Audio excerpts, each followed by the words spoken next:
Pejuang terhebat nomor 1. Bab 716. Haha, kau sungguh sombong, anak muda. Salah satu pengawal tertawa sinis. Dia mengepalkan tinjunya lalu mengayunkannya, membidik ke arah Vane saat dia melihatnya berlari ke arah mereka. Bu! Tinju dari kedua pria itu bertabrakan satu sama lain, kekuatan yang kuat memicu gelombang embusan. Kekuatan seperti itu membuat pria itu terbang. Huff! Pria itu memuntahkan darah dan tidak percaya, dia tidak pernah berpikir kalau pria yang ada di depannya bisa menyulap kekuatan seperti itu. Energi Vane melebihi kekuatannya yang merupakan kekuatan seperti gunung yang jatuh. Gedebuk! Pria itu jatuh ke tanah saat darah mengalir dari mulutnya. Wajahnya dengan cepat berubah menjadi sangat pucat. Brak! Vane tidak berhenti saat dia memberikan pukulan tajam ke leher pria lain. Suara yang jelas dari sesuatu yang bergemeretak bisa didengar, pria itu jatuh tak bernyawa ke tanah. Bak, buk, bak. Selanjutnya banyak pukulan lagi, beberapa petarung andal lainnya mati di tempat. Aku, tidak mungkin. Wajah pria yang tergeletak di tanah menjadi pucat setelah melihat bagaimana air pasang telah berubah. Setiap rekannya adalah guru, namun mereka dibantai dengan mudah. Ark. Pria lain, yang memiliki keterampilan bertarung setara dengan seorang mayor, juga dibunuh oleh Vane dengan mudah hanya dalam 2 detik. Kau yang terakhir. Apa kau percaya padaku sekarang? Vane menyeringai sinis pada pria yang jatuh di tanah saat dia berjalan ke arahnya. Vane mengeluarkan sebatang rokok dan menyalakannya saat dia mencapai orang itu. Dia merokok sebentar sebelum bertanya, katakan. Siapa yang mengirimmu dan orang-orang itu? Aku tidak tahu. Pria itu menggertakkan gigi, ketakutan. Dengan refleks, pria itu menoleh untuk melihat mobil BMW yang diparkir tidak terlalu jauh di seberang jalan. Agak tertegun, Vane mengikuti garis pandang orang tersebut dan melihat ke atas. Sialan, untuk apa orang bodoh itu melihat ke sini? Ken langsung ketakutan saat melihat pengawal itu melihat ke atas.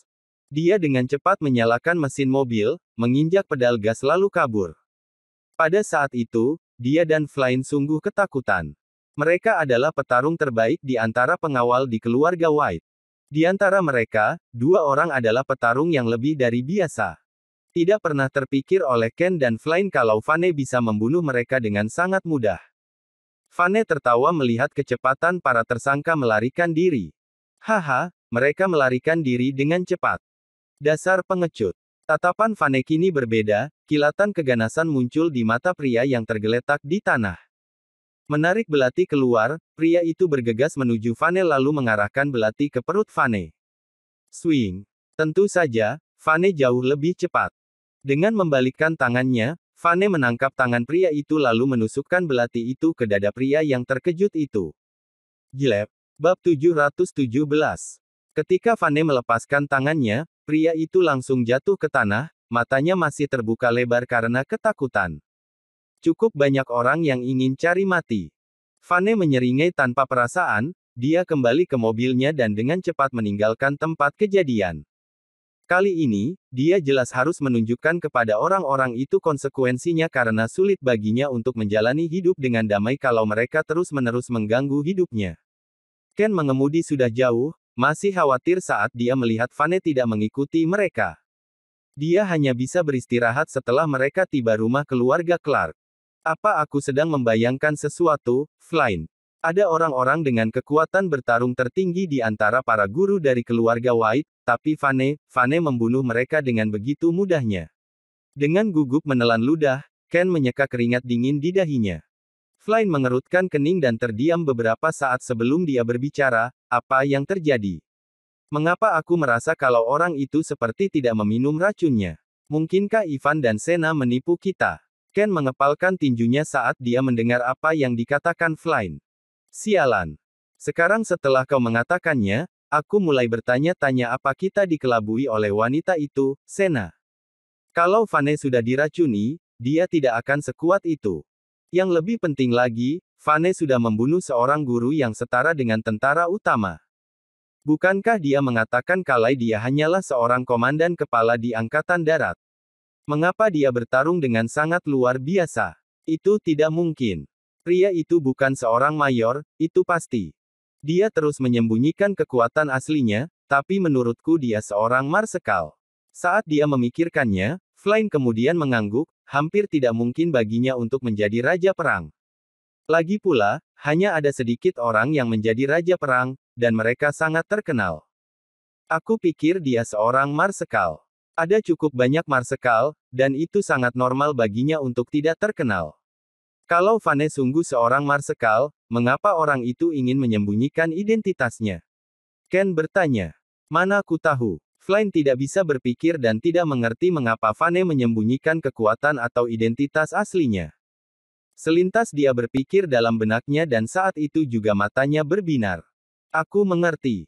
Beberapa orang mungkin memiliki kekuatan bertarung seperti seorang marsekal, dan meskipun dia bisa seorang marsekal, dia mungkin telah membuat kesalahan dan arena itu diturunkan pangkatnya. Ken mengangguk. Itu masuk akal. Dia mungkin berbohong saat mengatakan kalau dia kehilangan medalinya dan kalau dia hanyalah seorang prajurit biasa. Dia mungkin punya gelar tetapi diturunkan menjadi prajurit biasa setelah dia melakukan kesalahan. Dia pasti merasa malu kalau mengatakannya, atau dia mungkin takut dimarahi oleh istri atau ibu mertuanya, jadi dia memutuskan untuk merahasiakannya. Pasti itu. Semakin Flynn memikirkannya, semakin banyak kemungkinan yang diungkapkan. Dia memikirkannya lagi sebelum menoleh ke Ken dan berkata, apa yang harus kita lakukan sekarang? Ken berpikir lalu berkata, aku akan menemui Ivan dan Sena dulu. Kita meminta Neil Hugo untuk bergabung bersama kita juga. Kita akan memberi tahu mereka tentang apa yang terjadi hari ini dan melihat apa yang mereka katana. Lagi pula, kita mungkin bisa membuat rencana yang bagus saat semua orang bersatu. Ken meminta seseorang untuk membawa Flynn ke rumah sebelum pergi ke rumah sakit bersama anak buahnya. Dia juga meminta Neil Hugo untuk datang. Kenapa kalian berdua ada di sini? Haha. Aku sudah pulih, dan aku sudah bersiap-siap untuk pulang, kata Ivan menyeringai saat Ken dan Neil mendekatinya. Apa Sena memberitahumu kalau aku sudah boleh pulang? Apa kalian menjemputku agar kita bisa merayakannya dengan makan bersama? Aku tidak yakin. Ken Clark meneleponku dan meminta untuk datang ke sini, dia mengatakan ada sesuatu yang penting untuk didiskusikan. Neil memandang Ken dengan ragu. Saat itu juga Ivan tersenyum karena dia merasakan firasat buruk. Apa itu? Apa terjadi sesuatu? Ken menatap Sena dengan penuh arti sebelum dia berbicara dengan Ivan, ayo kita pergi dan cari tempat di mana kita semua bisa duduk. Aku akan menjelaskan kepada kalian saat kita makan nanti. Sena mengerutkan kening karena dia tidak nyaman melihat bagaimana Ken menatapnya. Itu membuatnya merasa seperti dia adalah seorang mata-mata. Bab 718. Tidak lama kemudian, Ken membawa rombongan tersebut ke hotel, memesan kamar dan memesan beberapa makanan. Setelah mereka selesai memesan, Ken menatap Sena lalu bertanya, Nona Sena, apa kau yakin Vane sudah meminum racun yang kami berikan kepadamu?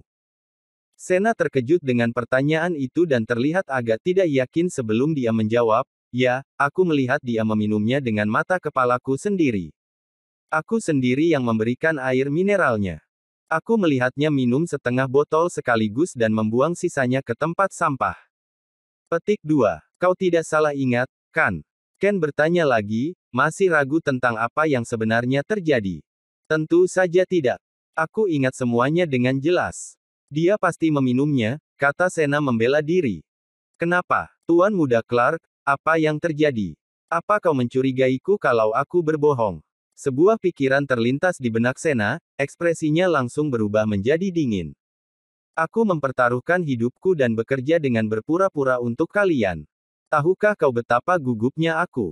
Aku sangat takut Vane akan mengetahui apa yang aku lakukan, dan aku hanya bisa bernafas lega saat aku melihatnya meminum air dari botol mineral itu.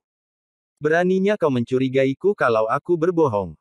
Ivan berpaling kepada Ken dan berkata, Ken, sebenarnya apa yang terjadi? Kenapa kau menanyakan hal ini pada Sena? Dia tidak perlu berbohong kepada kita, bahkan kalau dia tidak berhasil melakukannya. Baru pada saat itulah Ken berkata, sudah lebih dari 12 hari sejak Vane meminum racunnya, kan? Racun itu akan bereaksi setelah 10 hari, dan kita semua menunggunya mati dengan menyakitkan saat ulang tahun Selena. Tapi, aku telah mengirim 2 kelompok orang yang berbeda untuk menghadangnya. Aku ingin menguji bagaimana keadaan tubuhnya, dan aku ingin membalas dendam. Sena dan Ivan Taylor saling berpandangan, agak bersemangat ketika mendengarnya. Bagaimana mungkin? Tidak mungkin tubuhnya tidak menunjukkan gejala, kan? Sena bertanya dengan cemas. Ken menarik nafas dalam-dalam lalu berkata, aku pikir dia tidak minum racun itu. Pertama kali aku mengirim orang ke dia, tidak banyak yang terjadi karena dia membawa pengawalnya. Kedua kalinya, sepupuku, Flynn, meminta beberapa guru dari keluarga White, dan Ken berhenti sejenak sebelum dia dengan cemas berkata, aku pikir Vane punya kemampuan bertarung yang menyaingi seorang marsekal. Seorang marsekal. Wajah Ivan dan yang lainnya menjadi gelap. Kalau seperti itu, akan sangat sulit untuk menyingkirkan Vane. Pantas. Tidak heran kalau pembunuh bayaran cantik yang kita sewa sebelumnya tidak bisa membunuh orang itu. Dia telah menyembunyikan kekuatan aslinya. Neil langsung berseru saat dia dengan cepat mengingat sesuatu. Itu tidak mungkin. Aku rasa itu tidak mungkin. Ivan menggeleng. Mengapa dia menyembunyikan kekuatan sejatinya kalau dia seorang marsekal? Mengapa dia tidak memberi tahu keluarga Taylor? Kalau seperti itu, kakek pasti senang mendengarnya. Lebih penting lagi, Fiona dan yang lainnya akan menerimanya dengan sangat senang saat dia kembali dari wajib militer. Bab 719. Sena, yang duduk di samping, tenggelam dalam pikirannya sendiri dengan wajah cemberut. Tidak lama kemudian matanya menjadi cerah lalu dia berseru, aku mengerti. Orang itu pasti takut Fiona, Ben, dan yang lainnya menghabiskan uangnya. Pasti itu. Aku mendengar kalau seorang mayor yang kembali dari wajib militer akan membawa uang sebanyak 1 miliar sebagai hadiah dari negara saat mereka pensiun. Kalau orang itu seorang marsekal, dia mungkin punya uang miliaran, bukan? Ivan pun langsung mengangguk. Itu benar, itu benar. Yang ini masuk akal. Orang itu mungkin ingin menyembunyikan fakta kalau dia punya banyak uang. Petik 2. Ken, di sisi lain, wajahnya terlihat tersenyum. Kalian pasti sedang membayangkan sesuatu. Kalau Vane punya uang miliaran, aku akan menulis namaku dengan salah. Petik 2. Kalau tidak seperti itu, jadi menurutmu apa alasannya, Ken? Selain sebagai seorang marsekal, aku tidak bisa memikirkan alasan lain untuk keengganannya agar Fiona, Ben, dan yang lainnya membelanjakan uangnya. Sena dengan percaya diri melipat tangannya di depan dada, dia yakin kalau pikirannya benar. Ken tersenyum acuh tak acuh lalu berkata, aku membahas ide itu dengan sepupuku sebelumnya, dan kami berdua merasa kalau Vane tidak bisa menunjukkan medalinya meskipun mengatakan kalau dia adalah komandan kepala. Dia bukan komandan kepala, itu pasti. Dia jelas bukan pemimpin tim, dia pasti hanya seorang prajurit biasa yang kabur dari kamp. Haha. Sena terkekeh lalu membantah, bagaimana mungkin?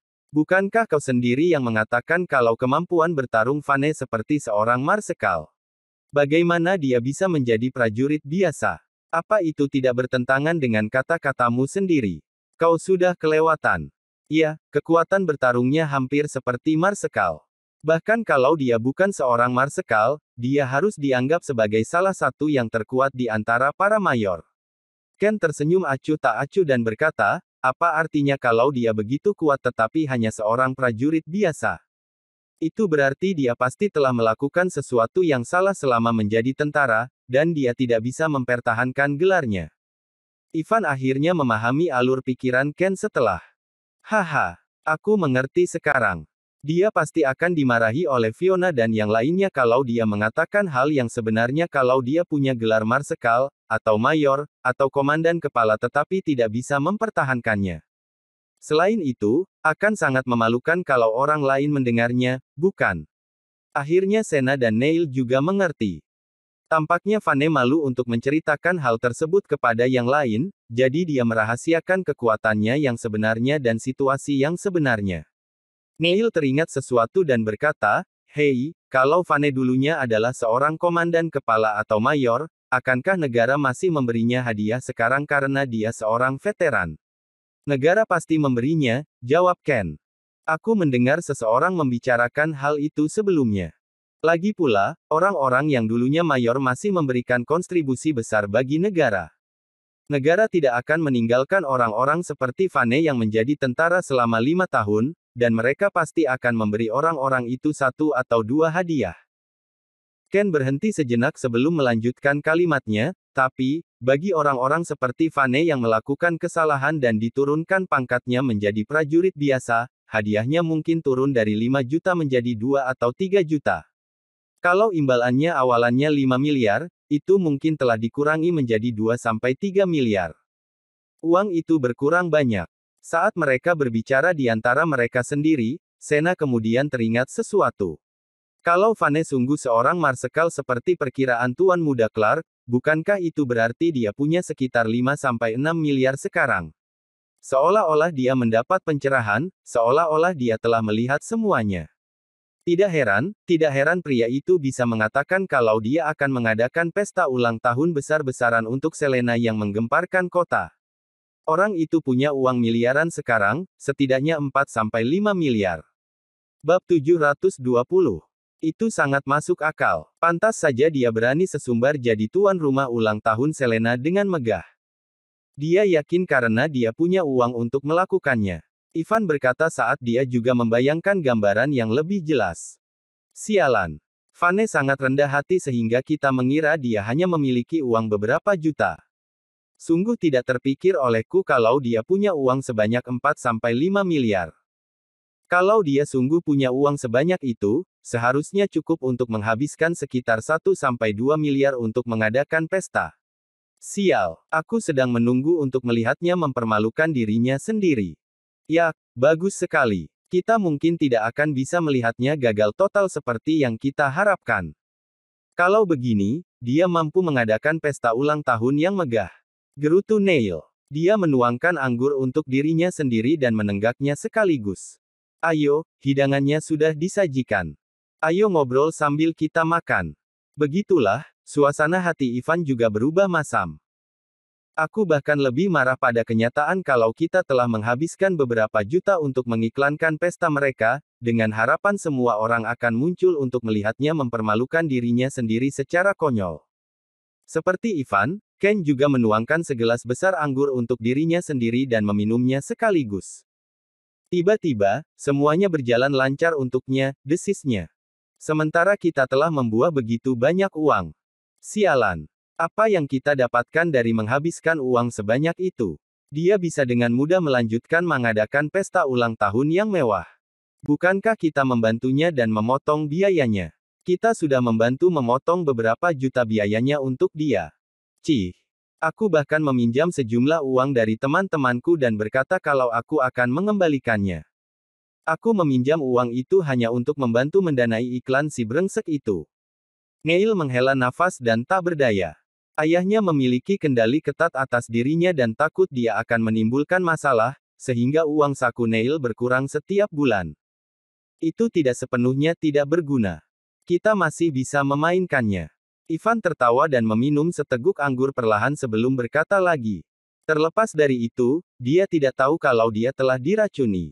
Jadi, terus kenapa kalau pesta tersebut mengguncang kota? Bukankah semua orang di sana untuk melihat pemakamannya? Untuk melihat bagaimana dia mati.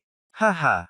Ivan, kita tidak senang karena kita sudah menghabiskan uang untuk mengiklankannya, tetapi kita lebih khawatir kalau dia tidak meminum racunnya. Itu akan menjadi masalah besar. Ken sungguh khawatir saat dia menatap Sena dengan waspada. Itu sebabnya aku buru-buru bertanya pada Nona Sena apa dia sungguh melihat Vane meminum racun itu. Sena sangat marah, tangannya secara refleks terangkat, dia membentak, Tuan Muda Clark, berapa kali aku perlu mengatakan hal ini sebelum kau mempercayaiku? Aku, Sena Jackson, bersumpah demi langit.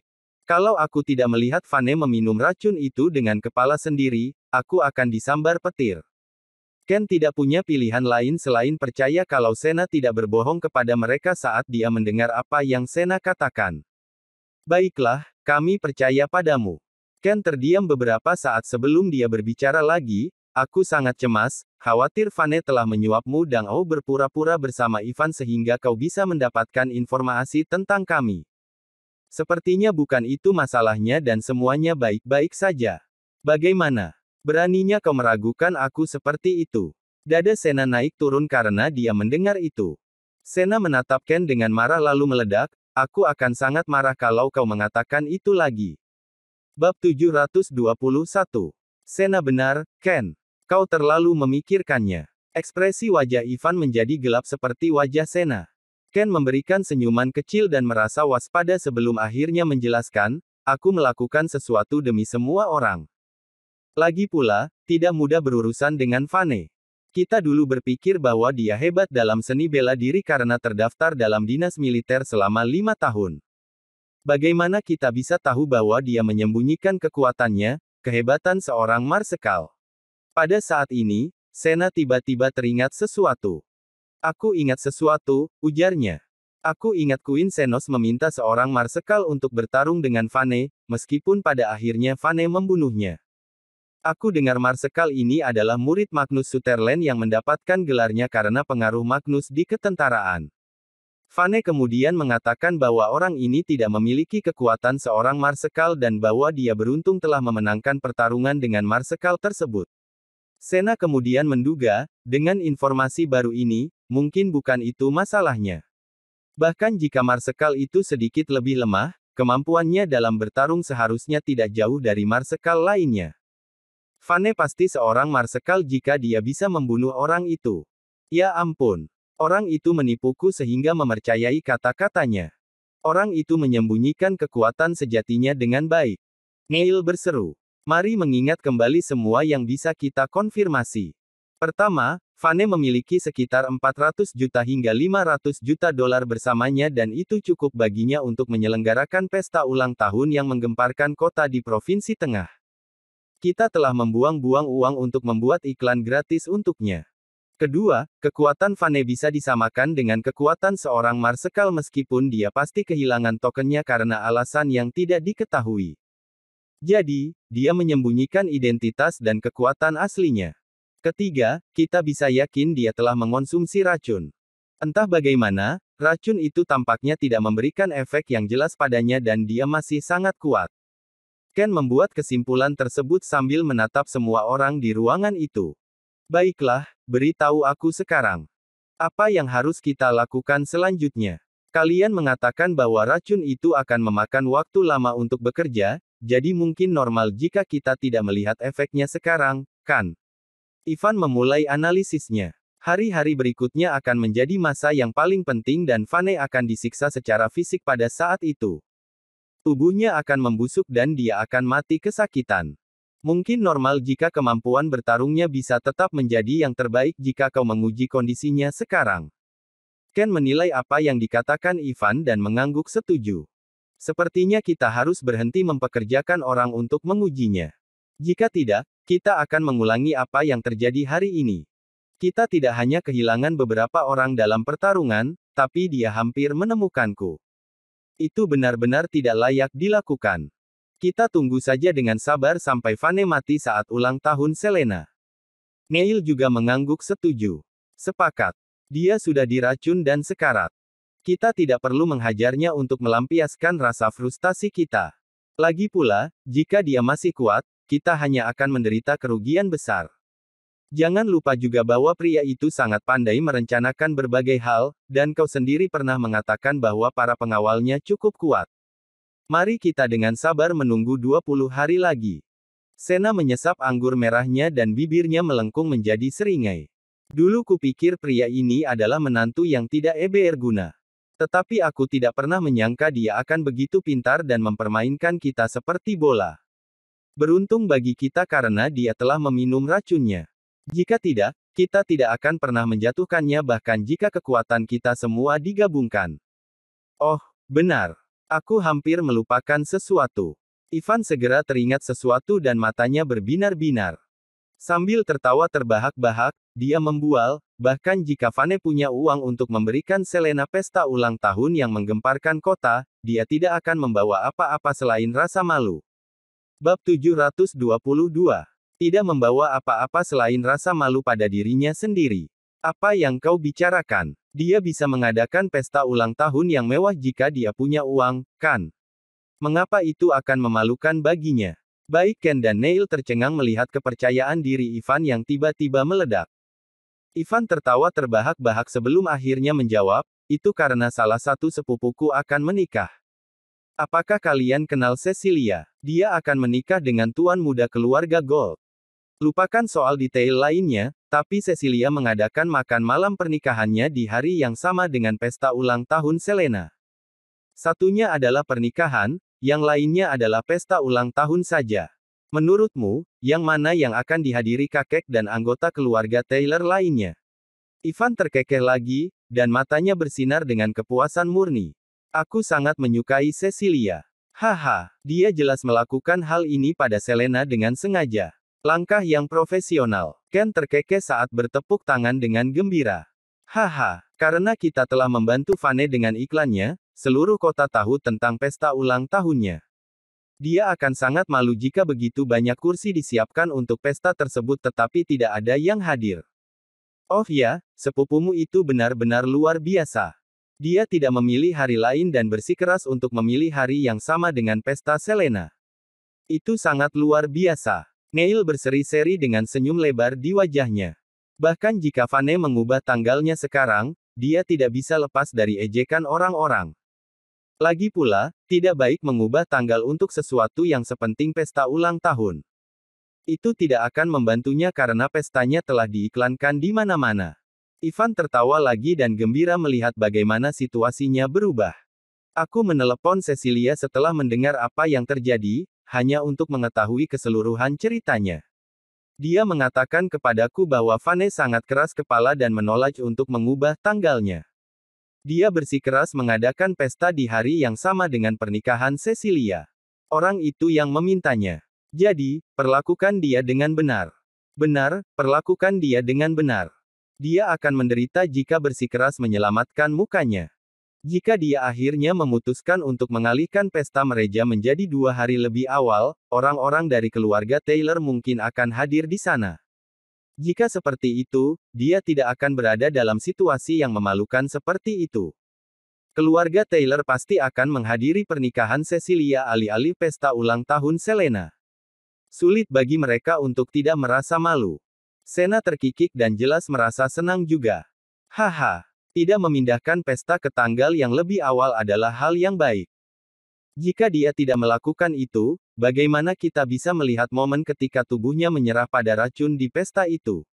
Benar, kan? Neil tertawa dan mengangkat gelas anggurnya. Kalau begitu sudah diputuskan. Kita akan duduk dan menunggu untuk melihat bagaimana Vane akan mati 20 hari dari sekarang. Baiklah. Bersulang. Ken dan yang lainnya pun berdiri dan mengadakan perayaan awal. Keesokan paginya, Vane pergi bekerja di kediaman keluarga Drake seperti biasa. Sementara itu, seorang pria muncul di markas operasi klan Elang dan mendatangi Lee dengan senyuman di wajahnya. Ketua, kabar baik. Aku telah mendapatkan informasi yang bagus. Merasa senang mendengarkannya, Lee pun menjawab, benarkah? Apakah kau menemukan informasi bahwa orang-orang dari Green Sky Hall masih diam-diam mengambil foto orang lain? Pria itu mengangguk. Mereka tidak hanya mengambil foto secara diam-diam, tetapi mereka bahkan menjual foto-foto itu ke beberapa situs web dan membuat kesepakatan dengan kekuatan misterius di luar negeri tanpa diketahui siapapun. Selain itu, kami mendapat kabar bahwa mereka akan bertransaksi di kuil Dewa Kota, yang terletak di pinggiran Gunung Tujuh Naga. Kuil itu sudah menjadi reruntuhan dan mereka sering bertransaksi di sana. Benar-benar gembira dengan informasi tersebut, Lee lalu pergi menemui para master dan mengadakan diskusi secara pribadi. Sore hari, di kediaman keluarga Drake. Hei, Vane, sapa tanya. Sudah lama sekali sejak kami bermain biliar. Ayo bermain bersama kami. Apa kau tahu bagaimana caranya? Tanya tersenyum dan menatap Vane. Pria ini semakin dilihat semakin terlihat tampan. Dia tidak tahu mengapa, tetapi dia menyadari bahwa dirinya menjadi senang setiap kali pria ini datang bekerja. Bab 723. Biliar. Aku belum pernah memainkannya. Tapi jika Nona tanya ingin keluar dan bermain, aku akan mengikutimu. Bagaimanapun juga, aku adalah pengawalmu, kata Vane sambil tersenyum. Ia merasa santai ketika memperhatikan waktu saat ini, pukul 2 siang dan Sharon tidak terlihat di manapun. Tampaknya Sharon akhirnya mengerti dan menyerah pada upaya untuk memenangkan hatinya. Meskipun apa yang dia katakan selama makan siang sebelumnya sedikit berlebihan, efek sampingnya sepadan.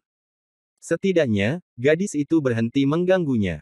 Ketika dia hendak pergi dengan mobil bersama Tanya dan Ivene, sesuatu yang tidak terduga terjadi. Sebuah mobil sport yang diikuti oleh beberapa mobil Audi memasuki lapangan dan diparkir tidak jauh dari tempat mereka berada. Hei, Tanya, apakah kalian akan keluar? Sepertinya aku berhasil tiba tepat waktu. Kau pasti sudah lama pergi jika aku datang sedikit terlambat. Ada senyuman kecil namun manis di wajah Sharon. Dia tampak seperti fashionista dengan kacamata hitam. Rambut hitamnya ditata menjadi ikal bergelombang besar. Vane tercengang saat Sharon muncul. Tampaknya caranya dengan terang-terangan menolaknya dan bergaul dengan Selena tidak berhasil. Sebelum semua ini, Sharon bahkan tidak terlalu akrab dengan Tanya dan Ivene dan jarang berhubungan. Tetapi sekarang Sharon terlalu sering datang. Jika bukan karena dia, untuk apa lagi? Bahkan pengawal keluarga Drake mendiskusikan ini secara pribadi. Mereka semua berharap menjadi Vane. Mereka bertanya-tanya apakah Vane adalah pria yang bodoh karena menolak bujukan wanita secantik itu. Iya, kau datang tepat waktu. Sepertinya kau pergi untuk menata rambutmu pagi ini, iya. Gaya rambut itu terlihat bagus. Tanya tersenyum dan berkata kepada Sharon, kita akan bermain biliar. Bagaimana menurutmu? Apakah kau ingin ikut dengan kami? Biliar, boleh juga. Sharon terkikik. Meskipun aku tidak pandai dalam hal itu, aku memainkannya sepanjang waktu. Ayo kita pergi. Sharon bahkan tidak keluar dari mobilnya dan berseru, pimpin jalannya. Matanya kemudian beralih ke Vane, lalu ke kursi penumpang kosong di sampingnya. Vane, kau tidak harus mengemudi. Tidak ada cukup ruang untuk semua orang. Kemarilah, aku akan menjadi supirmu sekali ini saja. Tanya dan Ivene saling berpandangan setelah mendengar ucapannya.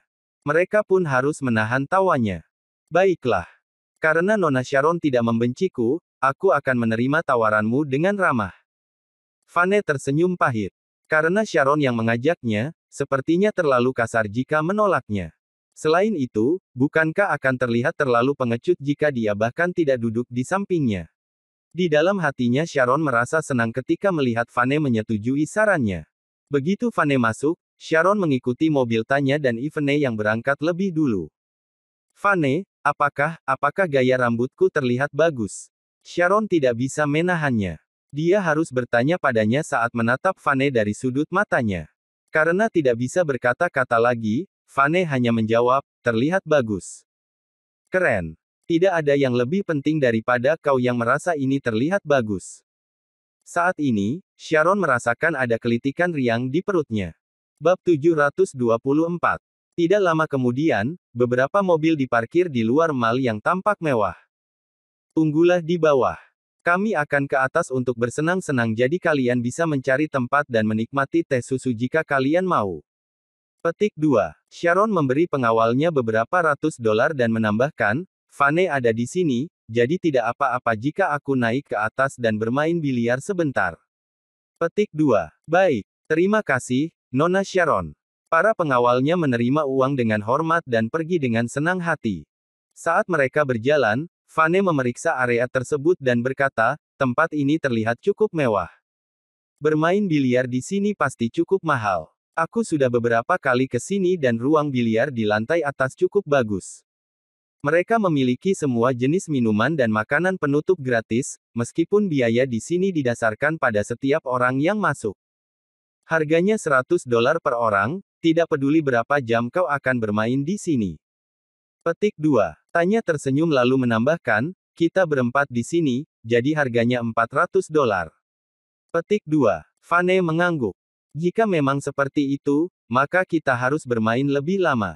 Akan membuang-buang uang sebanyak itu jika kita tidak melakukannya. Komentar Vane membuat Ivene memutar matanya ke arah Vane. Kami tidak memintamu untuk membayar.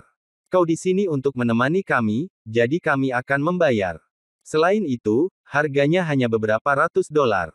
Seberapa mahalnya itu? Bukankah kau baru saja menerima gaji senilai 20 juta dolar? Tapi memang begitulah caranya menghitung. Vane memberikan senyumannya. Tetapi kemunculan seseorang yang tidak jauh darinya membuat senyuman Vane menjadi masam. Bukankah itu Tuan Muda Drake? Tanya melihat dan sedikit terkejut. Ekspresinya menjadi gelap.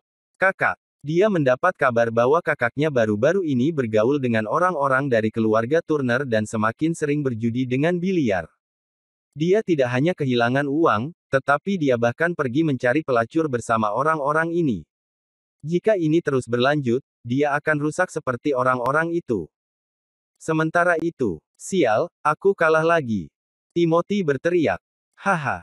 Bersabar dan tenangkah, Tuan Muda Drake. Keterampilanmu akan menjadi lebih baik. Bukankah aku kalah di pertandingan terakhir darimu? Pria dengan tingkat biliar yang berdiri di seberang Timothy tertawa dan menambahkan, selain itu, 10 juta per ronde masih terjangkau untukmu, kan Tuan Muda Drake. Timothy menarik kerah bajunya dan berkata, 10 juta bukanlah apa-apa.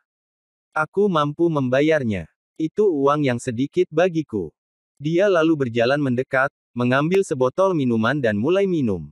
Setelah meneguk banyak-banyak, dia pun menggerutu. Tentu saja, wajar jika aku tidak senang karena kalah dalam pertandingan yang hampir ku menangkan. Kita telah memainkan 10 pertandingan hari ini dan aku hanya memenangkan 2 ronde. Aku sangat marah. Pria itu terkekeh dan mengingatkan Timothy. Sudah 10 pertandingan. Kita melakukan pembayaran sekali setiap 10 ronde. Karena aku telah memenangkan 6 ronde lagi, itu berarti aku menang 60 juta, Tuan Muda Drake. Sudut mulut Timothy sedikit bergerak-gerak sebelum akhirnya mengeluarkan ponselnya. Jangan khawatir, aku akan mentransfer uangnya kepadamu sekarang. Apakah kita masih akan bermain? Bab 725. Pria di seberang Timothy bertanya kepadanya apakah permainan mereka masih berlanjut untuk 1 ronde lagi setelah dia menerima uangnya. Tampak seperti mengigau, Timothy menjawab dengan keras, tentu saja. Ayo lakukan 10 ronde lagi. Aku tidak akan puas sampai aku memenangkan lebih banyak ronde permainan darimu. Saat itu, ada orang lain yang melihat Tanya dan rombongannya memasuki ruang biliar. Hei, ada beberapa malaikat yang datang ke sini. Salah satu pria yang berdiri di samping meja biliar tidak bisa menyembunyikan senyumannya. Timothy langsung berbalik dan melihat Tanya dan yang lainnya. Dia pun bergumam, Tanya, kenapa dia di sini? Dia juga berjalan berkeliling dengan pengawal ini sepanjang hari. Cek cek cek. Ayah dan yang lainnya berpikir bahwa orang ini paling tidak seorang raja perang. Tanpa diketahui, dia mengakui bahwa dia hanya seorang komandan kepala tanpa tokennya. Aku benar-benar tidak mengerti mengapa mereka membayarnya dengan gaji setinggi itu sebagai pengawal. Pria yang bermain biliar di samping Timothy adalah seorang tuan muda dari keluarga bangsawan kelas 3. Namanya Leo Turner dan berteman baik dengan Michael Wilson. Dia tidak bisa menahan senyum ketika mendengar perkataan Timothy dan berjalan tepat di sebelahnya. Tuan Muda Drake, ada solusi sederhana. Dia hanya seorang pengawal dan kita hanya perlu memikirkan cara untuk mempermainkannya. Ajak dia bermain denganku dan lihat bagaimana aku bisa menghukumnya. Timothy terkekeh dan menjawab, alangkah baiknya jika kau bisa melakukannya. Hei, bukankah ini Nona Tanya? Oh, dan Nona Sharon juga ada di sini. Ini sangat langka. Leo segera bergerak maju untuk menyapa Tanya dan kelompoknya ketika melihat mereka masuk. Tanya tidak menanggapinya dengan baik saat dia menatapnya dengan dingin. Jadi kaulah yang membuat kakakku selalu bermain-main. Dia mencibirnya. Apa yang kau bicarakan, Nona Tanya? Apa yang kau maksud dengan bermain-main? Leo memandangi 3 wanita cantik di depannya dengan senyuman di wajahnya dan diam-diam menelan ludahnya. Ketiga wanita ini adalah objek obsesi bagi banyak tuan muda kaya saat ini. Orang pasti iri padanya jika dia berhasil menikahi salah satu dari mereka. Ini berlaku khusus untuk Nona Tanya dan Nona Sharon. Mereka memiliki peringkat yang tinggi. Jika dia berhasil menikahinya, dia akan menikah di atas statusnya. Meski Ivene hanya sepupu Tanya, sosoknya bahkan lebih seksi lagi. Ini saja sudah cukup untuk menyebabkan pria tergila-gila padanya. Haha, kalian tidak bekerja dan itu dianggap sebagai bermain-main di bukuku. Dengan ekspresi tidak peduli pada pria itu, Tanya lalu berpaling pada Timothy dan menegaskan, kau harus menghindari pergi ke tempat-tempat tidak jelas dengan orang-orang ini. Tidak masalah jika ingin memainkan beberapa permainan biliar. Tetapi jangan bertaruh dengan orang lain jika kau tidak bisa bermain. Aku dengar kau kalah cukup banyak uang akhir-akhir ini. Timothy tersenyum dingin ketika mendengar ucapan Tanya. Ya ampun, Tanya. Kau suka mencampuri hal-hal yang bukan urusanmu. Aku tahu ayah memanjakanmu dan kau diterima dengan baik oleh orang-orang dari keluarga Drake. Sekarang setelah kekuatanmu tumbuh, kau ingin mengendalikan urusan kakakmu juga. Jelas terlihat Timothy membenci Tanya karena disukai oleh James, ayah mereka. Dia telah berubah setelah bersama tuan muda dari keluarga bangsawan kelas 3, Leo Turner, untuk waktu yang lama. Timothy, apa yang kau bicarakan? Kau adalah kakakku. Bagaimana mungkin aku tidak ikut campur sekarang karena kau bermain-main dengan orang-orang ini dan semakin sering berjudi biliar? Aku hanya mengingatkanmu tentang hal-hal yang lebih baik. Apa kau tidak tahu bahwa hal sepele ini bisa menghancurkan kemauanmu? Tanya mendidih. Dia merasa kakaknya yang sebelumnya telah berubah menjadi orang lain hanya dalam waktu 1 bulan. Karena tidak dapat menahan rasa frustasinya, Tanya membentaknya. Jangan berpikir bahwa aku tidak tahu apa-apa. Kau terus-menerus mengunjungi tempat hiburan dan tempat itu tidak baik dengan orang-orang seperti ini. Teman-temanku melihatnya dengan mata kepala sendiri dan mengatakannya kepadaku. Mereka pernah melihatmu di sana lebih dari sekali. Aku akan memberi tahu ayah jika kau terus menyusuri jalan seperti ini.